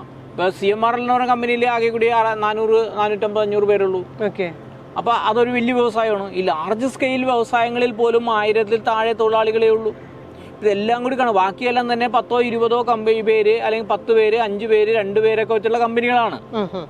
അപ്പൊ ഇതെല്ലാം കൂടി കൂട്ടിയാൽ 5600-ൽ താഴെ തൊഴിലാളികൾ മാത്രം ജോലി എടുക്കുന്നൊരിടമാണ്. അത് നമ്മൾ ചെറുതായിട്ട് കാണുന്നില്ല. അത് 5600 എന്ന് പറഞ്ഞാൽ ദേശീയ തലത്തിൽ GDP വർധനവിലൊക്കെ വലിയ കുതിച്ചാട്ടം ഉണ്ടാക്കുന്ന തൊഴിലിടങ്ങളാണ്. അതൊന്നും നമ്മൾ നിഷേധിക്കുന്ന. പക്ഷേ താഴെ പണിയെടുക്കുന്നത് 22,000-ലധികം മത്സ്യത്തൊഴിലാളികൾ ഉൾനാടൻ മേഖലയിലും മാത്രം, കടലിലല്ല, ഉൾനാടൻ ഏരിയയിൽ മാത്രം. അതായത് പെരിയാറുമായി ബന്ധപ്പെട്ടുള്ള ഉൾനാടൻ മത്സ്യമേഖലയിൽ, കായലോരങ്ങളുമായി ബന്ധപ്പെട്ടുള്ള മത്സ്യമേഖല 22,000 രജിസ്റ്റേർഡ് മത്സ്യത്തൊഴിലാളികളുണ്ട്. അപ്പം അങ്ങനെ എത്ര വലിയ സമ്പത്താണ് ചെയ്യുന്നറിയാമോ? ഇത് എന്ത് ഉത്തരവാദിത്വം ഉണ്ടെന്ന് ആർക്ക്, ഇത് ആരോട് പറയുന്ന നമ്മൾക്ക് അത്രയും എന്താ പറയുക, പറയാനും ഒരു ദിവസക്കാലം മുഴുവൻ ഇവിടെ ചെയ്യേണ്ട കാര്യങ്ങളെ സംബന്ധിച്ചൊക്കെ അസാധ്യമായിട്ട് ചെയ്യാം നമുക്ക്. ഞാൻ പറഞ്ഞില്ലേ, ഈ കേരളത്തിൽ പൊതു കടം തീർക്കാൻ പറ്റും. ഈ എത്ര വലിയ ലക്ഷക്കണക്കിന് കോടി കടവില്ലേ, അത് തീർക്കാൻ ഈ മത്സ്യബന്ധനം കൊണ്ട് പറ്റും. ഇവിടെ തന്നെ സകല പുഴയിലും പോയി മറ്റുള്ള എല്ലാ സ്ഥലത്തും നശിച്ചുകൊണ്ടിരിക്കണേ. ആരും പറ്റി പഠിക്കണില്ല, ഒന്നും ചെയ്യണില്ല എന്നുള്ളത്. ഇതല്ല ഇപ്പോൾ ഈ ഡിപ്പാർട്ട്മെൻറ്റിൽ, ഫിഷറീസ് ഡിപ്പാർട്ട്മെൻറ്റിൽ എത്ര കോടി രൂപയാണ് ഒരു മാസം ശമ്പളം കൊടുക്കണേ. ഇപ്പോൾ കൂടുതൽ കൃഷിയാണ് ഇപ്പോൾ സക്സസ് ആയി വന്നിരുന്നത്. അതുള്ളതുകൊണ്ട് ഇപ്പോൾ ഇത്ര ഈ വിഷയം ഇത്ര ഇതായിട്ട് അറിഞ്ഞു. എത്ര പദ്ധതികൾ ഇവിടെ നടപ്പിലാക്കാൻ സാധിക്കുമെന്ന് അറിയോ? ഇവർക്ക് ശരിക്കും നമ്മൾ 10 കോടി ഇവർക്ക് ഡിപ്പാർട്ട്മെൻറ്റ് ശമ്പളം കൊടുക്കുന്നുണ്ടെങ്കിൽ 100 ഉൽപ്പന്നം ഉണ്ടാക്കണം മാസം. എന്തേ ഉണ്ടാവാത്ത? നമ്പർ 1 ആയിരുന്നു കേരളം കയറ്റുമതിയിൽ. ഇപ്പോൾ ഇവിടെ 6ാം സ്ഥാനത്തോളമായി. എന്ത് പറ്റി? ഇത്രയും വലിയ വാട്ടർ ബോഡി ഇവിടെ ഉണ്ടായിട്ട്, ഇത്രയും ക്വാളിറ്റിയുള്ള വാട്ടർ ബോഡി ഉണ്ടായിരുന്നിട്ട് കേരളത്തിൽ എന്തുകൊണ്ട് നമ്മൾ പിന്നാക്കം പോയി? അതിന് ഒരുപാട് കാരണങ്ങളുണ്ട്, മനസ്സിലായോ? ഇപ്പോൾ ആന്ധ്ര അടക്കം സകലതും മുന്നേറിപ്പോയി, നമ്മളെക്കാളൊക്കെ ഒരുപാട് മുന്നേറിപ്പോയി. അവരൊരു 4 ജില്ലയിൽ കഴിഞ്ഞ 10 വർഷം തൊട്ട് 22,000 കോടി രൂപയെ, കേരളത്തിന് ആകെ 5000 കോടിയാണ്. എവിടെ നിൽക്കണം നമ്മൾ? ഇനിയും വർദ്ധിപ്പിക്കാം. ഇപ്പം ഇന്നലെയൊക്കെ നമ്മൾ സംസാരിക്കുമ്പോൾ മത്സ്യത്തൊഴിലാളികൾ നമ്മളോട് വളരെ വിദഗ്ധമായിട്ട് തന്നെ അഭിപ്രായം പറയുന്നുണ്ട്. ഇത് വലിയ നിധിയാണെന്നും ഇതെങ്ങനെയൊക്കെ എങ്ങനെയൊക്കെ തൊഴിലിടങ്ങൾ കൂട്ടാമെന്നും. ഇപ്പോൾ ഒരു മത്സ്യകർഷകന് 5 കൂടുണ്ടെങ്കിൽ ഒരു കുടുംബം ലാവിഷായിട്ട് ഒരു വർഷം കഴിഞ്ഞു കൂടും എന്നുള്ളതാണ്. അപ്പോൾ ഇവിടെ വ്യാപകമായ രീതിയിൽ ഈ പറയുന്ന ഒരു 25 കിലോമീറ്റർ സ്ട്രെച്ച് നമുക്ക് അവിടം വരെയുണ്ട്, നമ്മുടെ ഈ കായലോരം വരെയുണ്ട്. ഈ 25 കിലോമീറ്റർ സ്ട്രെച്ചിൽ ശാസ്ത്രീയമായിട്ട് നമ്മൾ മത്സ്യം വളർത്താൻ തീരുമാനിച്ചാൽ ഈ പറയുന്ന തൊഴിലിടങ്ങൾ ഒന്നുമല്ലാതെയാവും. വലിയ രീതിയിൽ ടൂറിസം വളരും, വലിയ രീതിയിൽ നല്ല ഭക്ഷണം കഴിക്കാവുന്ന ഒരു സാഹചര്യം ഉണ്ടാവും. അപ്പം അത്തരത്തിൽ പ്രകൃതി മാത്രമല്ല ഇതിനൊക്കെ ഒരു ചെക്ക് പോയിന്റ് ആയിട്ട് വർക്ക് ചെയ്യും. അപ്പം ഈ പറയുന്ന വ്യവസായ സംരംഭകർ തന്നെ കുറേയും കൂടി നന്നായിട്ട് പ്രവർത്തിക്കാൻ ആരംഭിക്കും. കാരണം ഞങ്ങളെയും കൂടി വാച്ച് ചെയ്യുന്ന ഒരു സമൂഹം ഇവിടെ ഉണ്ട് എന്നുള്ളത്. അതിനപ്പുറത്തേക്ക് നമ്മൾ കുറച്ച് പരിസ്ഥിതി പ്രവർത്തകർ അവരുടെ സ്ഥിരം പരിപാടി ഇതൊക്കെ തന്നെയാണ്, എന്ത് പറഞ്ഞാലും ഇങ്ങനെയൊക്കെ പറയുള്ളൂ എന്നുള്ളത് അങ്ങനെ ഒരു ക്ലീശേ സ്വഭാവത്തിലേക്ക് അവർ എത്തിക്കാൻ പറ്റിയിട്ടുണ്ട്. അതിനപ്പുറത്തേക്ക് ഇത് മനുഷ്യരുടെ ജീവിതമാണെന്ന് തിരിച്ചറിഞ്ഞു കഴിഞ്ഞാൽ അവർക്കും കുറച്ചും കൂടി ശ്രദ്ധയുണ്ടാവും. അതിനുള്ളൊരു പരിപാടിയും കൂടി ആണ് സർക്കാർ കൊണ്ടുവരേണ്ടതെന്നാണ് എനിക്ക് പറയാനുള്ളത്. അതുപോലെ ഈ കൂട് കൃഷിയൊക്കെ നന്നായിട്ട് പ്രോത്സാഹിപ്പിക്കേണ്ടതാണ്. കുറേ മത്സ്യ കർഷകർക്ക് ഇതിൽ എതിർപ്പുണ്ട്, പക്ഷേ അവർക്ക് മത്സ്യ തൊഴിലാളികൾക്ക് പക്ഷേ അവർക്കത് അറിയാൻ പാടില്ലാത്തതുകൊണ്ടാണ്. ഈ പുഴയൊക്കെ എക്കലൊക്കെ കളഞ്ഞ് ഇതൊക്കെ താത്തി നന്നായിട്ട് ചെയ്യാം. ഈ പുഴയൊക്കെ നികന്നു പോയി. ഇപ്പോൾ ഈ പുഴ ഡ്രഡ്ജ് ചെയ്തെടുക്കണം. ആ ഡ്രഡ്ജ് ചെയ്തെടുത്ത സാധനം എന്ത് ചെയ്യണം കൃത്യമായിട്ട് ഞങ്ങൾ പറഞ്ഞുതരാം എന്ത് ചെയ്യണം. മനസ്സിലായ ഈ എക്കലടിഞ്ഞ് ചേറ് അടിഞ്ഞിറങ്ങുന്ന ഈ സാധനം ഇതുകൊണ്ട് എന്തൊക്കെ ചെയ്യട്ടെന്ന് അറിയോ? ഡൗൺ സ്ട്രീം അപ്പ് സ്ട്രീം ആക്കി തിരിച്ചേക്കണാണ് നമ്മളുടെ ഈ ഇവിടുത്തെ പുഴേന. അത് ബണ്ടിന്റെ അപ്പുറം കുടിവെള്ള മേഖല, ഇങ്ങോട്ട് ആർക്ക് വേണമെങ്കിലും എന്ത് വേണമെങ്കിലും ചെയ്യാന്നുള്ള ഒരു ഇത് ക്ലാസിഫിക്കേഷൻ PCB നടത്തിയേക്കണാണ്. അത് നമ്മൾ കോടതിയിൽ NGT പറഞ്ഞപ്പോൾ NGT തന്നെ പറയുന്നത് നിങ്ങൾക്ക് ആരാണ് ഈ ക്ലാസിഫിക്കേഷൻ നടത്താനായിട്ട് അധികാരം? ഒരു പുഴയെ നിങ്ങൾ എന്ത് മാനദണ്ഡത്തിലാണ് ഇപ്പോൾ ഒരു ക്ലാസിഫിക്കേഷൻ നടത്തുന്നത്? കാരണം ഇവിടെ ഇൻഡസ്ട്രിക്ക് എന്ത് വേണമെങ്കിലും ചെയ്യാന്ന് ഇത്രയും ഭാഗത്തിനെ വെച്ചിട്ടാണ് പറയുന്നത്. പക്ഷെ ഇതിനപ്പുറത്തേക്ക് ചെന്നിട്ടുള്ളെങ്കിലാണ് മത്സ്യ കർഷകരുടെ, കൂട് കൃഷിക്കാർ, കുളിക്കുന്നവര്, അലക്കുന്നവര്, ഒരുപാട് ആളുകൾ അത്തരം വെള്ളത്തിന് നമ്മളുടെ കുടിവെള്ളത്തിന്റെ പ്രാധാന്യത്തിൽ ഉപയോഗിക്കുന്ന ആളുകളാണ്. അപ്പോൾ ഇവരെന്ത് മാനദണ്ഡത്തിന്റെ അടിസ്ഥാനത്തിലാണ് ഇവർ ഇങ്ങോട്ട് ഈ ഒരു ക്ലാസിഫിക്കേഷൻ നടത്തിയിരിക്കുന്നത്? ഇപ്പോൾ ഈ വരുമ്പോൾ ഞങ്ങൾക്ക് വെള്ളം പിടിച്ചു. ഇപ്പോൾ ചില സമയത്ത് വെള്ളത്തിന് ഇതിന് മുകളിൽ വരും വെള്ളം വരും. മനസ്സിലായി? ഇതങ്ങ് പൊട്ടിപ്പോകും. അപ്പോഴെന്താ ചെയ്യേണ്ടത്? അതൊക്കെ വെച്ച് ഇവിടെ ഒരു 10 മീറ്റർ വീതിയിൽ മൊത്തം കണ്ടുപിടിപ്പിക്കാം. ടൂറിസം കൊണ്ടുവരാൻ പറ്റും അടിപൊളിയായിട്ട്, ഹെവി ആയിട്ട് ചെയ്യാൻ പറ്റുമെന്ന്. ഇപ്പോൾ ഈ കാണിക്ക് തോന്നിയാസമില്ലേ? ഇപ്പോൾ ഇത് ഇറിഗേഷൻ്റെ എത്ര ലക്ഷം മുടക്കിയിട്ടുണ്ട് നമ്മൾ. ഞാൻ ഇപ്പോൾ നിങ്ങൾ വേറാശെടുത്ത് വെച്ച് നോക്ക്, എന്തിനെ കാണിച്ചു വെച്ചാൽ സാധനം. അപ്പോൾ അവിടെ വയ്ക്കുന്നേരത്ത് കോരി വെച്ചാണ് നേരുണ്ട്, അടുത്ത മാട്ടികൾ താഴേക്കും. മനസ്സിലായോ? ഇതൊന്നും നിരത്തി പോലിട്ടില്ല അവർ. ഇതെന്താ ചെയ്യേണ്ടത്? ശരിക്കും ഇപ്പുറത്തൊരു ഹിറ്റാച്ച് വെച്ച് പൊളിച്ചിട്ട് അതെടുത്തിട്ടാണെങ്കിൽ അവിടെ കിടക്കും. മനസ്സിലായി? ഇതിങ്ങനെ തലതിരിഞ്ഞ ഈ സർക്കാർ ഉദ്യോഗസ്ഥന്മാർക്ക് ഒരു ഉത്തരവാദിത്തം വേണ്ടേ? ഈ മേടിക്കുന്ന ശമ്പളത്തിന് ഈ രാജ്യം ഒരു കടപ്പാടുണ്ടെന്നുണ്ടെങ്കിൽ ഇത് ചെയ്യില്ലാന്ന്. അങ്ങനെ ഒരു ഉള്ളിൽ ഒരു നോവുണ്ടാവണം. നമ്മൾ ശമ്പളം മേടിക്കുമ്പോൾ ഞാനിത് മേടിച്ചിട്ട് ഞാൻ പണിയെടുക്കണ്ടെന്നുള്ളത്. ഇപ്പോൾ ചീനാൾക്കാർക്ക് ആരും വലിക്കുന്നില്ല. ചീനാൾക്കാർക്കൊന്നും കിട്ടുന്നില്ല പുഴയൊന്നും. അത് മത്സ്യത്തൊഴിലാളികൾക്ക് പുഴയെ പോലെ ഒന്നും മീൻ പിടിക്കാൻ പറ്റുന്നില്ല. ഇപ്പോൾ ഇത് കൂട് കൃഷി ചെയ്യുന്ന എല്ലാവർക്കും അത് വെറുതെ ഇരിക്കുകയല്ലേ. കൂടെല്ലാം തൂക്കിയിട്ടിരിക്കുകയാണ്, അവിടെ പൊക്കി കഴിയും മേളിൽ വെച്ചേക്കാണ്. അപ്പോൾ അവസ്ഥയൊക്കെ മാറണമെന്നുണ്ടെങ്കിൽ മാസങ്ങളെടുക്കും. പല കമ്പനികളിലും അത് ബാൻ ചെയ്തു. ഇന്ന സ്ഥലത്താണ്, എറണാകുളമാണോ, ആ ചെമ്മീൻ വേണ്ട. ഇപ്പോൾ ചെമ്മീനൊക്കെ ഇവിടെ കയറിപ്പോകുന്നത്. ഇപ്പോൾ ചെമ്മീൻ്റെ വില 20-30 രൂപ ഉള്ളൂ. ആ ചെമ്മീൻ കയറിപ്പോകുന്നില്ല. അപ്പോൾ ആ കമ്പനികൾക്ക് എന്താ പേടി? സാധനം ഇവിടെ കണ്ടന്റ് ചെയ്തു, എവിടെയെങ്കിലും പോയി കണ്ടന്റ് ചെയ്തിട്ട് ആ കണ്ടെയ്നർ അങ്ങനെ തിരിച്ചു വരും. അവർ ഐഡൻറ്റി ചെയ്താൽ നമ്മൾ ഈ സാധനം ഒരു ചെമ്മീനത്തെ ഒരു ബോക്സിനകത്ത് ഒരു ചെമ്മീൻ കണ്ടാൽ മതി. ഇവിടെ നിന്ന് കിട്ടിയപ്പോൾ ചെമ്മീനകത്താണ് കിട്ടിയെന്ന് പറഞ്ഞാൽ ആ ഒരു കണ്ടെയ്നർ മൊത്തം തിരിച്ചവിടെ ആയിരിക്കും. അപ്പോൾ അതുകൊണ്ട് ഇവർ എക്സ്പോർട്ട് ചെയ്തില്ല. എക്സ്പോർട്ട് ചെയ്യുമ്പോൾ അവർ ആരും എടുത്തില്ല ചെമ്മീൻ. അപ്പോൾ ആ മേഖലയിൽ മുഴുവൻ തകർത്തടിച്ച് കളഞ്ഞു. കമ്പനികളിൽ ചെമ്മീൻ എടുക്കുന്നില്ല, മാർക്കറ്റിൽ മീൻ എടുക്കുന്നില്ല. മീൻ കൊണ്ടുവച്ചെന്ന് കഴിഞ്ഞാൽ ഇവിടുത്തെ മീനാണെന്ന് പറയുമ്പോൾ ആൾക്കാർ മേടിക്കാൻ ചെല്ലണല്ല. ആ ഒരു ഭീകരാവസ്ഥയിലായിട്ട് നമ്മൾ ഈ മേഖല മൊത്തം പോയി. അപ്പോൾ എല്ലാത്തിനെയും തച്ചുടച്ച ഒരു ഇതാണ് ഇപ്പോൾ കമ്പനികളിൽ നിന്നുണ്ടായ വിഷമാലിന്യം തള്ളൽ.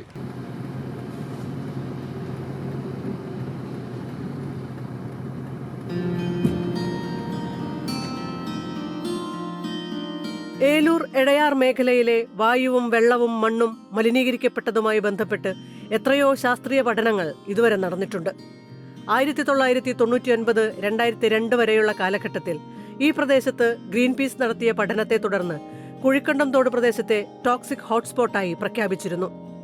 പെർസിസ്റ്റന്റ് ഓർഗാനിക് പൊല്യൂട്ടൻസ് അഥവാ പോപ്സ് വിഭാഗത്തിൽപ്പെട്ട 41 തരം രാസവസ്തുക്കളാണ് തോട്ടിലുള്ളതായി കണ്ടെത്തിയത്. ഏലൂരിലെ മലിനീകരണത്തെക്കുറിച്ചും ഫാക്ടറികളുടെ പ്രവർത്തനങ്ങളെക്കുറിച്ചും പഠിക്കാൻ സുപ്രീം കോടതി നിരീക്ഷണ സമിതി നിയോഗിച്ച ജുഡീഷ്യൽ അധികാരങ്ങളുള്ള ലോക്കൽ ഏരിയ എൻവയോൺമെന്റ് കമ്മിറ്റി 2004-05 കാലഘട്ടത്തിൽ നടത്തിയ സമഗ്ര പഠനത്തിന്റെ അടിസ്ഥാനത്തിൽ 2006 പരിസ്ഥിതി ഓഡിറ്റ് റിപ്പോർട്ടും പരിസ്ഥിതി ആഘാത പഠന റിപ്പോർട്ടും സമർപ്പിച്ചിരുന്നു. ഇതിലെ കണ്ടെത്തലുകളും ഒരു പുരോഗമന സമൂഹത്തിന് ഉൾക്കൊള്ളാൻ സാധിക്കാത്തവയായിരുന്നു.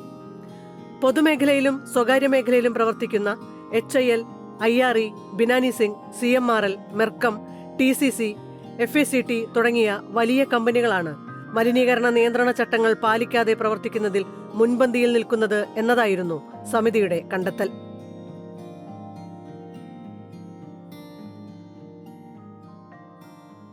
എൻ്റെ ഓർമ്മയിലൊരു മത്സ്യക്കുരുതി 1972 വെള്ളപ്പൊക്കമാണ്.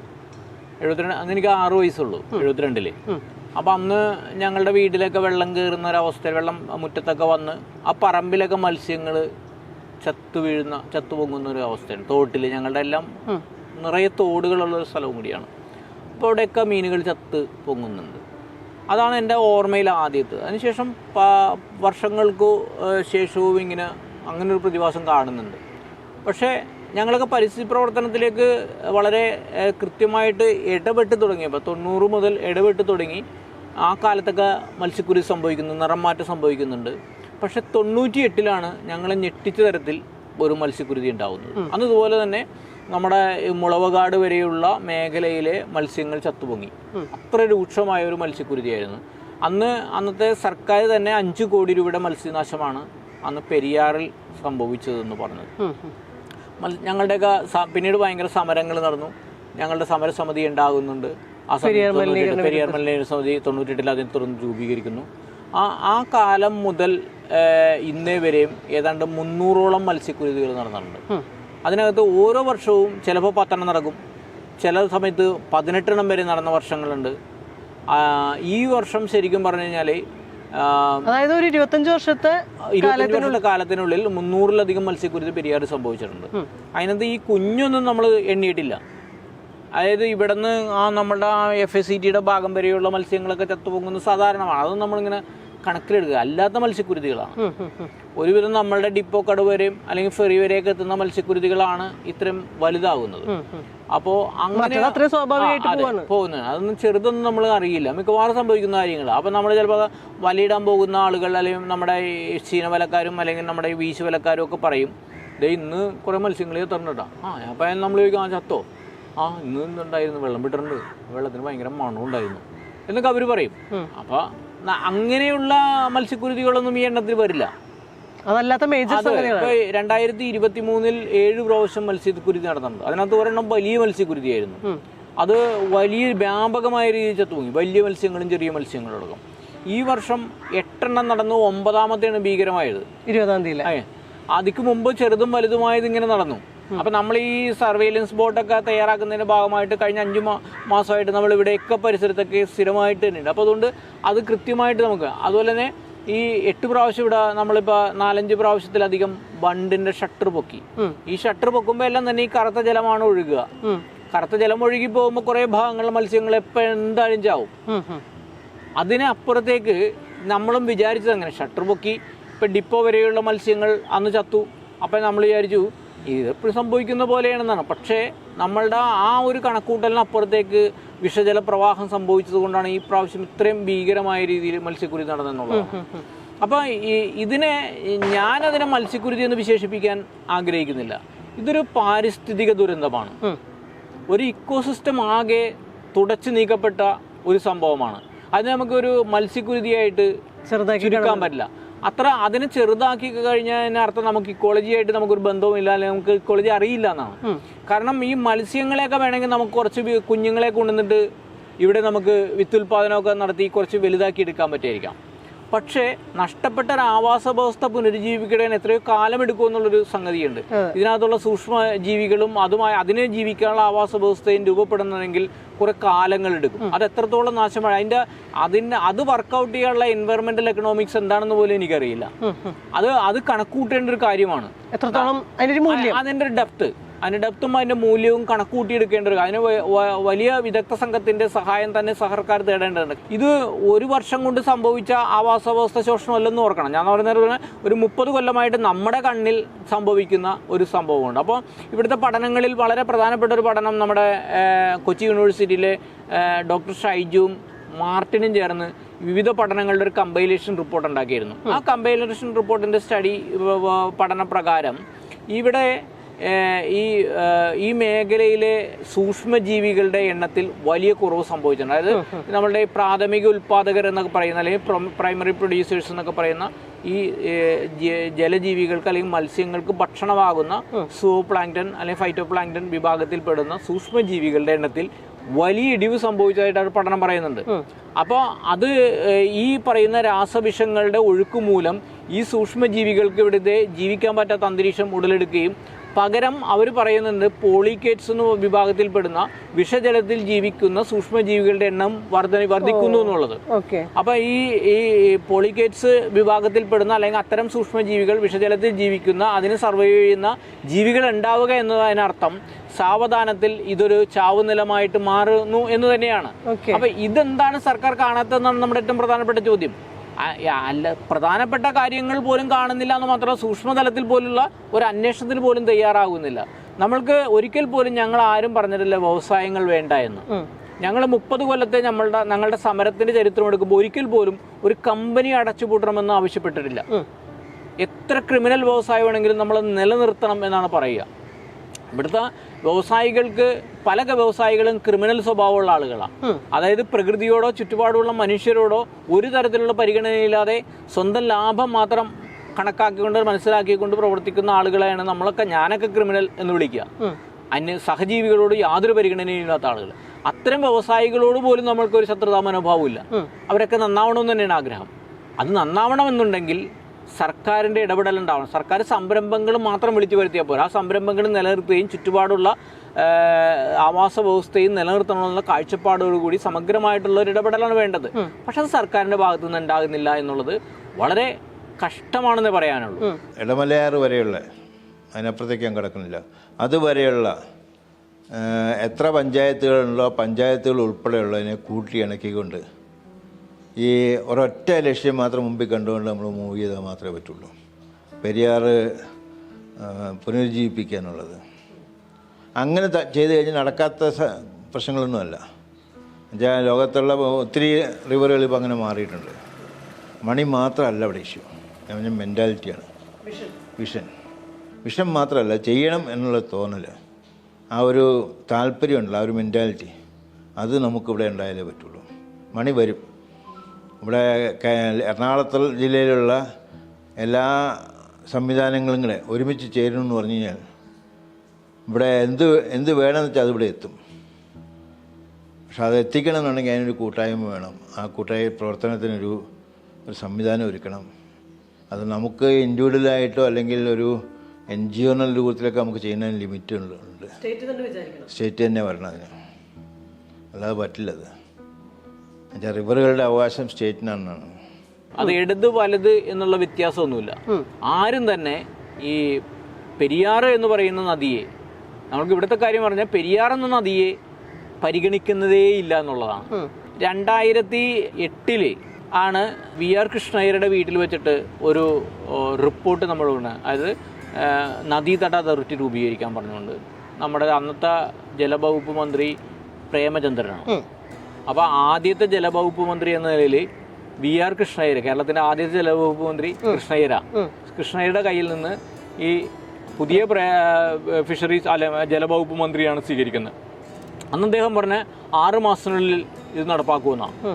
അത് കഴിഞ്ഞിട്ട് 10-20 വർഷം ആകുന്നു, ഒന്നും നടന്നിട്ടില്ല. NGT വരെയും പറഞ്ഞിട്ട് അവർ നടപ്പാക്കിയിട്ടില്ല. ഈ നിരീക്ഷണപാത ഉണ്ടായിക്കോളും 2023 പൂർത്തീകരിക്കണമെന്നുള്ളതും ഇറിഗേഷൻ ഡിപ്പാർട്ട്മെന്റ് അടുത്ത് 20 കോടി മാറ്റി വെക്കണമെന്ന് പറഞ്ഞതുപോലും എന്ത് ചെയ്തില്ല. ഒരു പടി വരെ മുന്നോട്ട് പോയില്ല. ഒരു സ്ഥലം വളർന്ന് തിട്ടപ്പെടുത്താൻ വരെ തയ്യാറായിട്ടില്ല. സ്റ്റോം വാട്ടർ ഡിസ്ചാർജ് പോകുന്ന താഴത്തെ അതിന്റെ പാട് കണ്ടോ? IRE കമ്പനിയാണ് authorised outlet model Storm water discharge താഴെ എന്ന് പറഞ്ഞാൽ മോളിൽ കൂടി കണ്ട ഇത് ബൈപ്പാസ് ചെയ്തുകൊണ്ടാണ് ആ പാട് കണ്ട. അതൊക്കെയാന്ന് പറഞ്ഞാൽ മലിനീകരണം നടക്കുന്നതെന്നുള്ളതിന് കൃത്യമായിട്ടുള്ള തെളിവുകളാണ് അതെന്ന് പറഞ്ഞിട്ടുണ്ടെങ്കിൽ.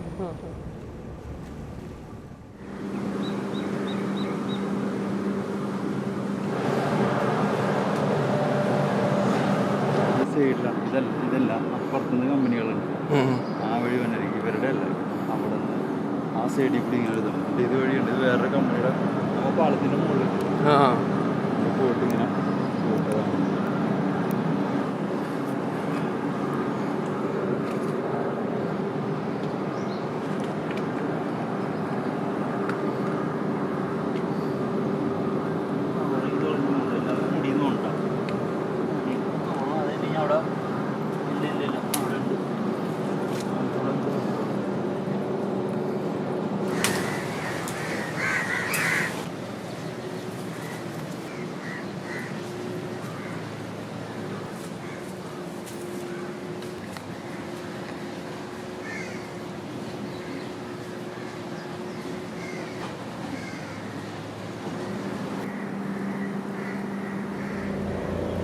ഈ രാസ ഫാക്ടറികളിൽ നിന്നുള്ള മാലിന്യം ഇടുന്നതല്ലാതെ മറ്റ് ഫാക്ടറികളുണ്ടല്ലോ, അതല്ലാതെ അതും ഇതേപോലെ ഉണ്ട് അല്ലാണ്ട് ഇപ്പൊ എല്ല് കമ്പനി, തുകൽ കമ്പനി, ചിക്കൻ വേസ്റ്റ്, മീൻ വേസ്റ്റ്, പിന്നെ അത് കൂടാണ്ട് ശരിക്കും പറഞ്ഞാൽ ഇതിന്റെ പുറകു വശത്തൊക്കെ ഇതിന്റെ വശത്തു കൂടിയൊക്കെ എന്തോരം സാധനങ്ങൾ ഒഴുകി വന്നിട്ടുണ്ടെന്നുള്ള, അതായത് ഇൻഡസ്ട്രിയൽ ഡിപ്പാർട്ട്മെന്റിന്റെ നമ്മളുടെ ഇതുണ്ട് ഇവിടെ, കാണകളുണ്ട്.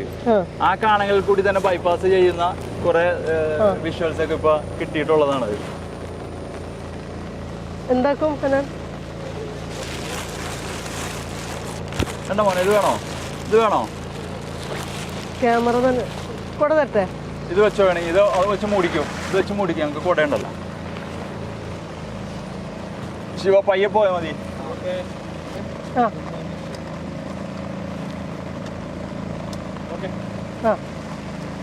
ഇത് ശരിക്കും പറഞ്ഞാൽ CRZ വയലേഷൻ നടത്തിയിട്ട് നടക്കുന്ന കൺസ്ട്രക്ഷനാണ്. ആ കമ്പനി CRZ വയലേഷൻ നടത്തിയിട്ടാണ് കൺസ്ട്രക്ഷൻ നടത്തിയിരിക്കുന്നത്. ഇപ്പൊ ഇത് കണ്ട, ഈ ദൃശ്യങ്ങൾ കണ്ട, ഇതൊക്കെ പുഴ കയറ്റിയെടുക്കുന്നതാണ് പുറമ്പോക്ക്. എൻക്രോച്ച്മെന്റിൽ തന്നെയാണ് അത് അവിടെ നിൽക്കുന്നത്. അതോടൊപ്പം തന്നെ പുതിയതായിട്ട് കയറ്റിയെടുക്കണ ആ കാണുന്നത്. വീണ്ടും പുഴയിൽ കയറ്റിയെടുക്കണേണ്. ഇപ്പൊ ഇതിന്റെ ഉള്ളിൽ കൂടി എന്തൊക്കെ ഇവര് കുഴൽ ഇതിടോ ഒന്നും നമുക്കൊന്നും പറയാൻ പറ്റില്ല. ഇതുണ്ട്, അതൊക്കെ ഒരു കിണർ പോലെയാണ് ഇരിക്കണ കണ്ട, അരിയത്ത് ഒരു കിണർ പോലെ. അത് ഒന്നും പറയാൻ പറ്റില്ല നമുക്ക്. അവര് കിണർ നമ്മൾ ഇതിനകത്ത് പിടിച്ചിട്ടുള്ളതാണ്. വെള്ളം ഒഴുക്കി കൊണ്ടുവന്നിട്ട് നമ്മൾ കിണറിന്റെ മൂടി തുറന്നു നോക്കിയപ്പോ മൊത്തം മാലിന്യം നിറച്ചേക്കണേണ്. കിണറല്ലായിരുന്നത്. അത് NGT റിപ്പോർട്ട് പോയിട്ടുള്ളതാണ്. മാറണമെന്ന് മാത്രമല്ല, രാഷ്ട്രീയ നോക്ക് പയ്യെ പോമനെ അരികെ പിടിച്ചു പോട്ടാ. രാഷ്ട്രീയ സംവിധാനങ്ങള് എന്തെന്ന് പറഞ്ഞിട്ടുണ്ടെങ്കിൽ ഇതിനെതിരെ പ്രവർത്തിക്കുന്നവർക്ക് ഇത് ഇല്ലാത്ത ആരോപണങ്ങളൊക്കെ കൊണ്ടുതന്നെയാണ്. അപ്പൊ അതിനകത്ത് അവർ കൃത്യമായി ലക്ഷ്യം വെക്കുന്നതെന്ന് പറഞ്ഞിട്ടുണ്ടെങ്കിൽ ഇത്തരം കാര്യങ്ങളുമായിട്ട് ആരും സഹകരിക്കരുത്. അത് എവിടം വരെ പോയെന്ന് വെച്ചിട്ടുണ്ടെങ്കിൽ ഇപ്പൊ നേരത്തെ അറിയാലോ, CMRL-നെതിരെയുള്ള ഇഷ്യൂ ഒക്കെ പറഞ്ഞുകൊണ്ടിരിക്കുന്ന ഒരു സമയത്താണ് ഏലൂർ പുരുഷനൊക്കെ മറ്റേ മാവോയിസ്റ്റ് ആണ്, സിമി ബന്ധമുണ്ട്, രാജ്യദ്രോഹികളാണ്, സപ്പോർട്ട് ചെയ്യുന്നില്ലല്ലോ. ഇല്ല. അപ്പൊ അതുകൊണ്ടായിരിക്കാം പുതിയ ജനറേഷനൊന്നും ഇതിനകത്തേക്ക് വരാത്തതെന്ന് പറയുന്നത്. ഇപ്പൊ നിലവിൽ കറന്റ്ലി എന്തൊക്കെ തരത്തിലുള്ള കേസുകളാ നമ്മളുടെ ഭാഗത്തുനിന്ന് പോയിട്ടുള്ള? നമ്മളുടെ ഭാഗത്തുനിന്ന് പറഞ്ഞിട്ടുണ്ടെങ്കിൽ ഇപ്പോൾ നമ്മൾ കുറെ കാര്യങ്ങൾ NGT-യിൽ പറഞ്ഞിട്ടുണ്ടല്ലോ. ഇപ്പൊ NGT ഫൈനലായിട്ടൊരു ഓർഡർ ഇട്ടിട്ടുണ്ട്, ഇന്ന കാര്യങ്ങൾ ഇവിടെ നടപ്പാക്കണമെന്ന് പറയുന്നത്. അത് ഇതുവരെ ഒന്നും നടപ്പാക്കിയിട്ടില്ല. അതായത് ഒരു പെരിയാർ റിവർ ആക്ഷൻ പ്ലാൻ തന്നെ ഉണ്ടാക്കിയിട്ടുണ്ട് 2023. ലോങ് ടൈം പ്രൊജക്ട്, അതായത് 2023 പൂർത്തീകരിക്കണമെന്ന പ്രൊജക്റ്റുകളൊക്കെയാണ്. നിരീക്ഷണപാത, ഡൈക്കുവാള്, അങ്ങനെ പല വിഷയങ്ങൾ, അങ്ങനെയുള്ള സാധനങ്ങളൊക്കെ. ഇതൊന്നും ഇതുവരെ നടപ്പാക്കിയിട്ടില്ലെന്നുള്ള ഇതിനകത്തൊരു കോടതി അലക്ഷ്യ NGT-യിലേക്ക് വീണ്ടും പോയിട്ടുണ്ട്. പിന്നെ ബിനാനി സിംഗിന്റെ ബോണ്ടുകൾ അവിടെ നിന്ന് മാറ്റണമെന്നുള്ള, ബോണ്ടിൽ കിടക്കുന്ന മാലിന്യം ഈ സൈഡിലേക്ക് ബോണ്ടുകൾ അവിടുന്ന് മാലിന്യങ്ങൾ ഇത് മാറ്റണമെന്നുള്ള ആ ഒരു നടപ്പാക്കണമെന്നുള്ള ആ ഒരു കാര്യങ്ങളിലൊക്കെ പോയിട്ടുണ്ട്. പിന്നെ കുഴിക്കണ്ടം തോടെന്ന് പറഞ്ഞാൽ ഏറ്റവും ഭീകരമായ മലിനീകരണം, അത് ഇതുവരെ ഒന്നും ചെയ്തിട്ടില്ലല്ലോ. അന്ന് പ്രളയം വന്ന സമയത്തെ ഈ കുഴിക്കണ്ടം തോടും എല്ലാം വാഷ് ഔട്ട് ചെയ്ത് പോയിരുന്നില്ല? ഒന്നും പോയിട്ടില്ലല്ലോ. അപ്പൊ ഒട്ടും വാഷ് ഔട്ട് ചെയ്ത് പോയിട്ടില്ല. വാഷ് ഔട്ട് ചെയ്ത് പോകയില്ല. അത് അങ്ങനത്തെ രീതിയിലാണ്. അങ്ങനെ വാഷ് ഔട്ട് ചെയ്ത് പോയെന്ന് പറഞ്ഞുകൊണ്ട് 26 കോടി രൂപ വരുന്ന പ്രോജക്റ്റ്, അത് ശാസ്ത്രീയമായിട്ട് ശുദ്ധീകരിക്കേണ്ട പ്രോജക്റ്റ് ഇല്ല. അത് അട്ടിമറിക്കാനാണ് ഇവര് നോക്കിയത്. നമ്മളുടെ മന്ത്രിയുടെ ഇതോട് സപ്പോർട്ട് കൂടി തന്നെ. ഫാക്ടറികളുടെ മലിനീകരണത്തിനെതിരെ പ്രാദേശിക ജനത നടത്തിക്കൊണ്ടിരിക്കുന്ന സമരങ്ങൾക്ക് അരനൂറ്റാണ്ടിന്റെ ചരിത്രമുണ്ട്. പക്ഷേ ഇപ്പോഴും രാസമാലിന്യങ്ങൾ പെരിയാറിലെ മത്സ്യക്കുരുതികൾക്ക് കാരണമാവുന്നത് തുടർന്നുകൊണ്ടേയിരിക്കുന്നു. ഫാക്ടറികൾ പുറത്തുവിടുന്ന വിഷപ്പുക മനുഷ്യരുടെയും ജീവജാലങ്ങളുടെയും ജീവനെയും ജീവിതത്തെയും നിരന്തരം തകരാറിലാക്കുന്നതും തുടർന്നുകൊണ്ടേയിരിക്കുന്നു. ഇവിടെ നിന്ന് തുടങ്ങി അങ്ങോട്ട് നമ്മുടെ കുടിവെള്ളമാണ്. അപ്പോൾ ഈ വെള്ളമാണ് നമ്മുടെ ഉള്ളിൽ ചെല്ലുന്നത്. അപ്പം നമുക്ക് എന്ത് രോഗം വന്നാൽ ക്യാൻസർ, അതിനേലും വലിയ രോഗങ്ങളാണ്. ഒരു ക്യാൻസറൊക്കെ വന്നാൽ അതിന് മരുന്നൊക്കെ ചെയ്തിപ്പോൾ ഒരു 5-10 വർഷമെങ്കിലൊക്കെ ജീവിച്ചിരിക്കും അല്ലേ. പക്ഷേ ആ അവസ്ഥയും കൂടി അല്ല ഇപ്പം ഇന്നലെ അന്നത്തെ വെള്ള കണക്കിന്. ഇനി എന്താ പറയാനുള്ളതൊന്നും പറയാനില്ല. എപ്പോഴും ഇത് തന്നെയല്ലേ ഞങ്ങളുടെ അവസ്ഥയൊക്കെ തീർന്നു. ഞങ്ങൾക്കൊക്കെ വന്നു. ഞങ്ങൾക്കൊക്കെ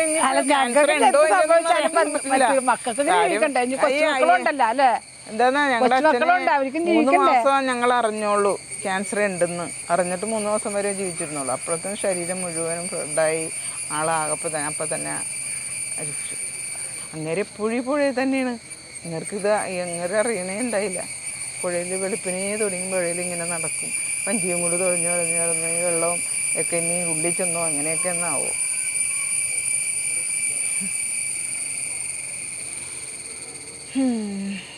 ഞങ്ങളുടെ തലമുറയിൽ ഇനി ഇപ്പോൾ വന്നേക്കണ പേരക്കുഞ്ഞുങ്ങൾ പറയണം പുറത്തേക്ക് പോയാലും അവർക്ക് ജീവിക്കാനുള്ള വഴി തേടി പോട്ടെ എന്നാണ് ഞങ്ങളൊക്കെ അവരോട് പഠിപ്പിക്കുകയും ചെയ്യണം, പ്രാർത്ഥിക്കുകയും ചെയ്യണം ഞങ്ങളുടെ മക്കൾക്ക്.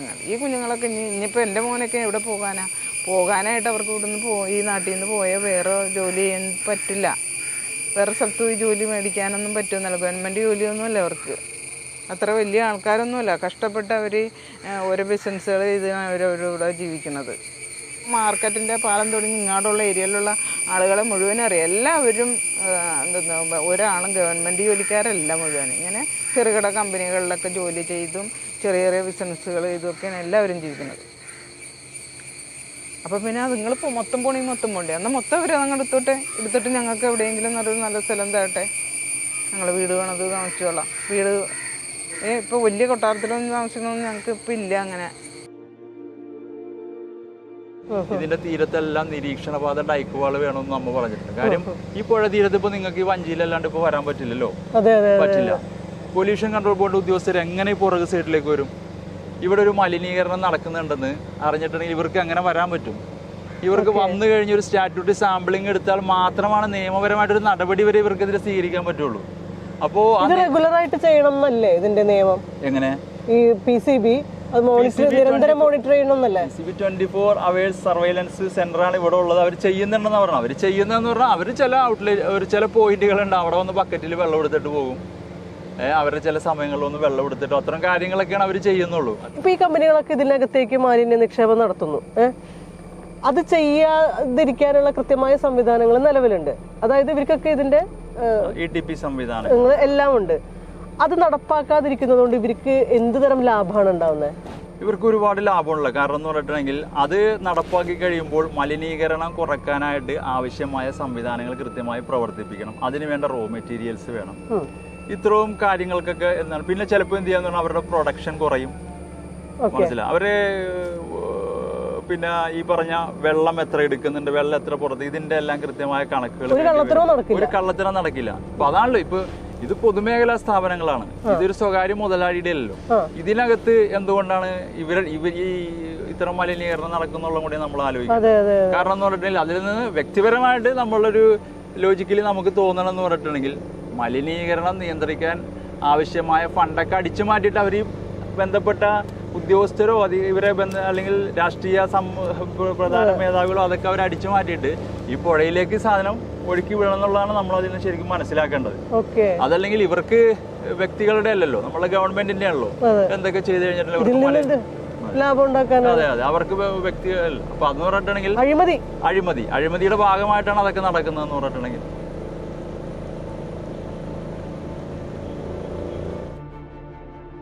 ആയിരത്തി 1998 പെരിയാർ മലിനീകരണ വിരുദ്ധ സമിതി രൂപം കൊള്ളുന്നത്. പിന്നീട് അങ്ങോട്ട് പ്രതിഷേധ സമരങ്ങളുടെ പരമ്പരകൾ, മനുഷ്യരുടെ അടിസ്ഥാനാവകാശങ്ങൾക്ക് വേണ്ടിയുള്ള പോരാട്ടങ്ങൾ, നിയമയുദ്ധങ്ങൾ, അവയൊക്കെയും ഇപ്പോഴും തുടർന്നുകൊണ്ടേയിരിക്കുന്നു. പക്ഷേ വ്യവസായശാലകളും അവയുടെ മലിനീകരണ പ്രക്രിയ മനുഷ്യത്വമില്ലാതെ തുടർന്നുകൊണ്ടേയിരിക്കുന്നു.